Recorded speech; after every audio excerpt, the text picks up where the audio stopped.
Hi, I'm Frances, and welcome to my channel.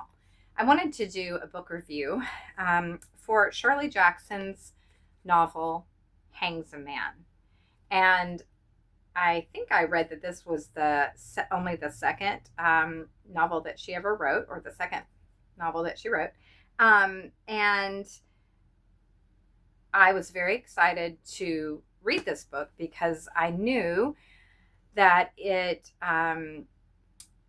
it was sort of loosely based on a girl that disappeared from Bennington College. Oh my gosh, I forget the year. I think it was like the end of the 40s or early of the 50s. Paula Jean Weldon. And Shirley Jackson, her husband was a professor at Bennington College.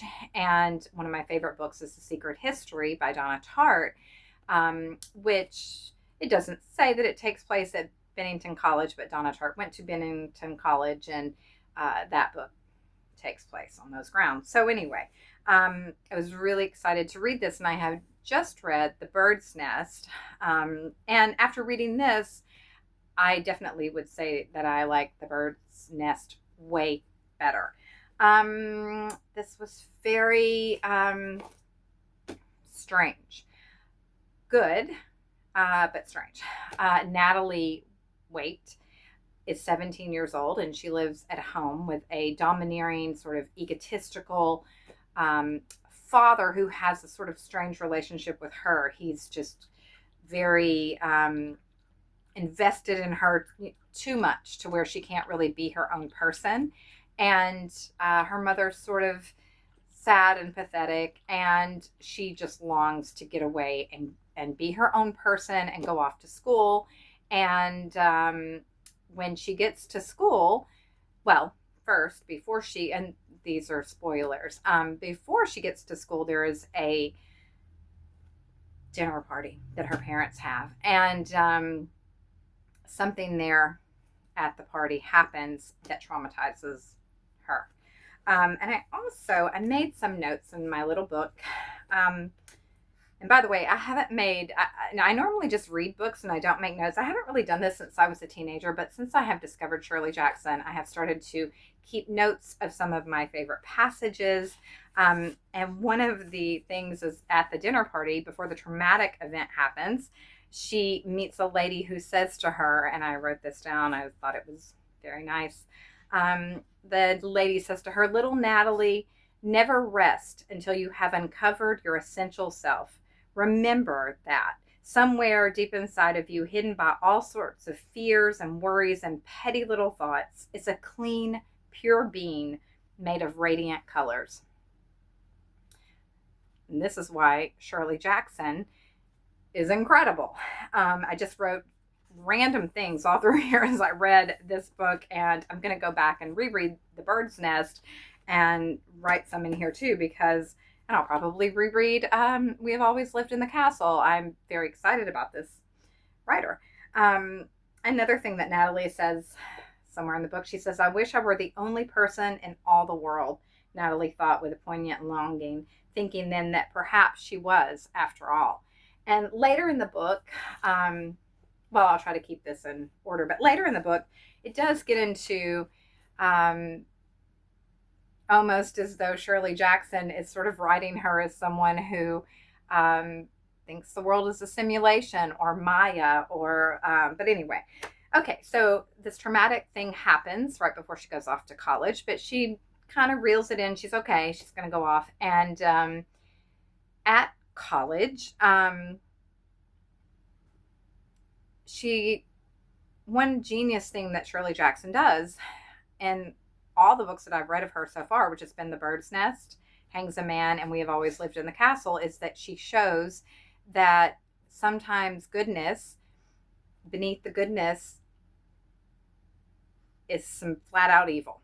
And some of the girls that she meets at school are just nasty, and they're nasty to one of the professors, or one of the professor, Arthur Langdon, that Natalie sort of, I don't know if she has a crush on him, but she sort of has, she admires him. in the beginning. And he has married one of his students, and the student befriends Natalie. And then you just see these girls, they're just like smiling, in his wife's face, but they're one of the girls may be sleeping with her husband, by the way.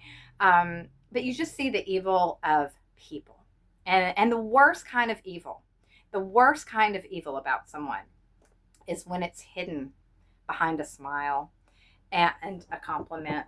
And but anyway, so these things start to happen at school, and you start to see, it seems as if Natalie has reeled it in. She's doing okay. She's doing pretty good. But then you see that she really kind of isn't. She's starting to lose her mind a little bit. And then I will say that it's sort of cohesive. The book is the first part of the book. And as you start to get around the middle, I had to go back and reread because I would get very confused as to like a new person is introduced, Tony, and I'm like, where did this person come from? And all of a sudden they're friends. And then you have stream of consciousness writing that's very hard to follow, and you're not sure what's going on. And towards the end of the book, I got really confused. I mean, I was following, and then I'm confused, and then I'm following again, and then I think I've got it figured out, and then I do have it figured out, but I had to go back and read and reread. Yeah, and I will say too, I don't know if I love the ending of this book. I kind of felt like the ending did not so much jive with, it just sort of seemed to wrap up too nicely at the end for me. Well, anyway, on a scale of 1 to 5, I'd give this like a 3 or a 3.5, although the writing is still incredible. And let me see, there are a few more other things that she wrote. Oh, and yeah, one other thing I was going to say, towards the end, when it gets very stream of consciousness and you're not really sure what's going on, it's really incredible the way that Shirley Jackson, it's almost like I think about if I've seen a video from Dolores Cannon, who will say that when you leave your house, it no longer exists. And it gives you something to think about. Does it? I used to think it did. And then, I don't know, things are weird. So you don't know. You start to question. I mean, although this may be schizophrenia, like maybe she's schizophrenic, but she starts to question, or not question. She feels that the people, like she's on the bus, and she feels like those people are just actors there to be a part of her movie, sort of, and that like the man in front of her wearing a coat, and she's seeing the back of his head. There's no front of his head. I mean, he doesn't have a face. He's just a back of a head and a coat, because he's there to be the man who's sitting with his back to her on the bus. And that sounds crazy, but with the internet, it's not just the internet. It's and I don't know if I have this right, quantum physics, quantum mechanics, I don't know. Are people real? You think people are real. Only a schizophrenic doesn't think that people are real. Although, if you've ever had a glitch, and these kinds of things people talk about now, if you've ever had a glitch, then you start to wonder who's real, what's going on. Anyway, that's a whole nother subject. But she starts to wonder, or not wonder, she believes these people are in her movie. These people are just there to participate in the bus scene or whatever. And so I feel like, let me see, I made some notes on the back of this. Oh, there's a great, hold on, let me find this little, there was one that was so great. A note that I wrote. This is so great. Okay, she says, imagine always pretending to run a world, always imitating the sort of people they think they might be if the world were the sort of world that it isn't. Pretending to be words like normal and wholesome and honest and decent and self-respecting and all the rest, when even the words aren't real. Imagine being people. gosh, this is so like, as I'm reading this, okay, as I'm reading this book, this whole thing happens with Charlie Kirk. I'll just go into this because I'm just going to give an example. This whole thing happens with Charlie Kirk, who I think, I don't know, I don't watch these sorts of things, but from everything I've heard, is a great person. But there's something off about the wife. She's giving a speech. She's not crying. There's no makeup's perfect. Like, what's going on? So you do start to wonder, are people honest? Are they decent? Are they normal? Are they wholesome? And it's like, I think about, I'm so sorry if this review doesn't make sense. I'm sort of all over the place, but I think about The Catcher in the Rye, where Holden says that people clap for the wrong reasons, or people always clap for the wrong things. And it's really true. There's a lot, and this, like I said, happens a lot in Shirley Jackson's books, that there are good people, and there's something else going on. It's not always what you get at face value, and sometimes it's much, much worse. And this is true. It's true. So anyway, and another thing, it's almost like she's talking about the world being a simulation. Tony says, all I need is a desire so strong that the world, all of the world, has got to bend itself and forget itself and break out of its circles and rock itself crazy, all to do what I want. And there's got to be a great crash when the ground under me crashes itself wide open, and the fire inside is forced to crawl away from my feet, and the sky too turns back so that there is nothing above me and nothing below me and nothing in all time except me and what I want. Which I kind of feel like that is that, you create, because I think she says that in here too, that you create your world. And so she's talking about the world bending to you because you're the creator, and it's all Maya. She doesn't use the word Maya, but I'm thinking. Anyway, I'll stop with all that. But it really, as I was reading that, I was thinking she's just so, she's so crazy smart, because, you look on the internet now and it'll be like, you create your world, and maybe you do. Who knows? I don't know. The whole world's a stage. It's surely starting to look that way now, and especially in these times. Yeah, so I had made a note that the people on the bus were watching her, and they were playing different roles. They were playing different parts, and they weren't real. Let's see, what else does it say? She gives the idea that you invent your world and the people in it.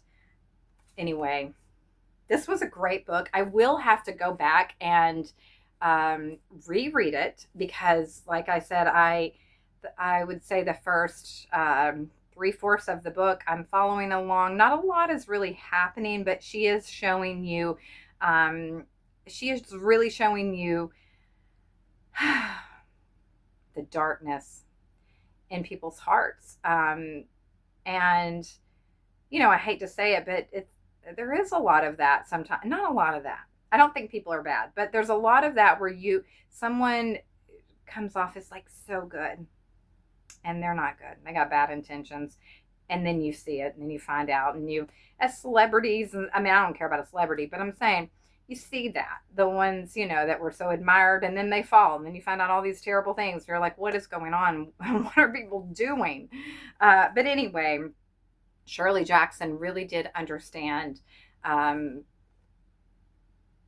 humans. Okay. I hope this makes sense. I'm just gonna go ahead and put this out there, because these are my thoughts on this book.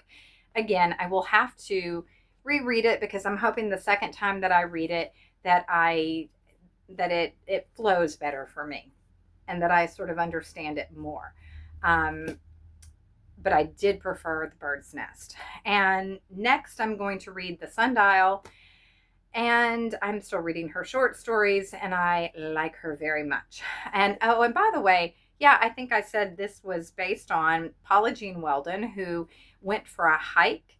I think it was in December, and she set off at like 4 o'clock in Vermont with no coat, and she just disappeared. And that happened while Shirley Jackson lived.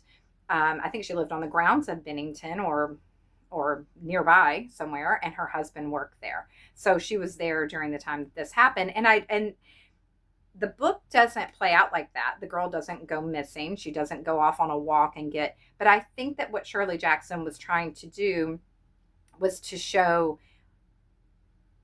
what's going on or what can go on in a headspace and how you can lose your mind and how, and the book sort of starts with that because a detective in her mind is asking her questions about a murder, and you don't really, who's been murdered and who are you talking to in her head as she is seemingly fine and living at home and talking to her parents and everything's good, but inside of her head the beginnings of the unraveling are sort of happening, and then she gets to school and the unraveling happens. And then I think that Shirley Jackson was trying to show, in the way that it correlates with the girl that went missing at Bennington College, I think that she was trying to show what might have been going on. Like there might have been something going on in her head, because I think the girl had an overbearing father, and she didn't want to go home at Thanksgiving. There were some problems. And so I think she was just trying to show what might have been happening and what happens sometimes with anyone, but a young girl, and how you react to your home life. And your home life can drive you crazy. I think about Anne Heche. I will never forget this.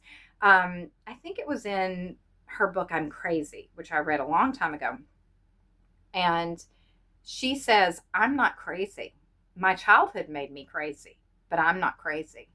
And I think about that because she's not wrong. Anne Heche was not crazy. And if anyone knows of her childhood, and if you've ever read that book, her childhood made her crazy. And that's another thing I will say. It's another thing I have figured out. When you have a terrifying childhood, you may think you have a handle on it. You may think you have a grip on it. It will play out somewhere at some time. No matter how well you've done to get through it, no matter it plays out somewhere. And it's not your fault.